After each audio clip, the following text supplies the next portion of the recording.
Body measurements do not translate to chair measurements. If you're a therapist freaking out about body measurements and thinking if you get it wrong, the client's going to have a bad chair, this is going to settle you.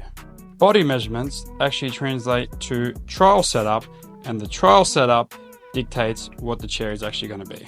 So if you hear things like, the elbow height is going to determine the armrest height, or the IT to scapular measurement is going to determine the backrest height, or the knee crease to the foot is going to determine how long.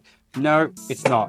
Just what determines what the final chair measurements are is what the trial was. And what the trial was is based on what body measurements you give. For instance, you might be thinking, but my client is 16 inches long from knee crease to back of bottom. So my sliding is 16, so we should be going to 15-inch cushion. But the chair trial cushion is 16 inches long and it fits really well. And I'm worried that that's the wrong thing.